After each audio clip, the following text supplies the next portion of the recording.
আপনি গো ও ভাই সাহেব এনে আবার কি কাঁচ মাছ দিয়ে খারাই দিলেন? এনে ভাই সাহেব জাল পাতুম তো মাছে দুই টলমল লইছে। ও আচ্ছা আচ্ছা ভাই সাহেব, হ্যাঁ ভাই সাহেব। একটা গপ্প করি শুনাই। আমার যে সময় জন্ডিকালটা আছেন ভাই সাহেব, হ্যাঁ ভাই সাহেব। আমার জন্ডিকালের সময় 1961 সালের কথা।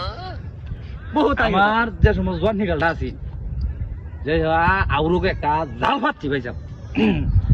জালটা ফাটার পরে মনে হয় ফাঁকা 1.5 ঘন্টা পরে গেছি জায়গা গিয়া, মানে জালটা খালি উড়াইলাম ভাই সাহেব।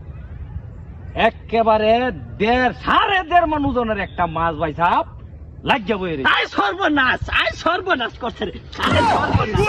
আই সর্বনাশ। হাই রে মা। আরে ভাই সাহেব এই নাকি? আহা, আরে ভাই সাহেব ঘটনা তো ভাই সাহেব এখনো কইছেই না। হাই রে ভাই ঘটনা সাহেব। এখনো কইছেই না ভাই সাহেব। মাছ ভাই সাহেব 1.5 মণ 1.5 মণ ওজনে ভাই সাহেব মাছ আছে ভাই সাহেব। 1.5 মণ ওজনের মাছটা যখন আমি খান্দে লইছি ভাই সাহেব, ভাই সাহেব। অহন দেখি কাইটা সামনে যায় না ভাই সাহেব। আই সর্বনাশ। খালি পিস মুহিয়ায়, খালি পিস মুহিয়ায়, বুঝছেন?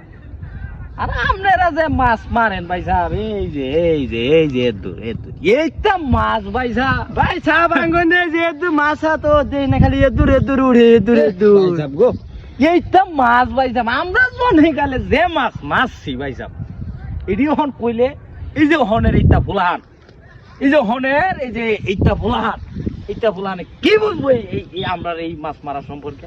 না।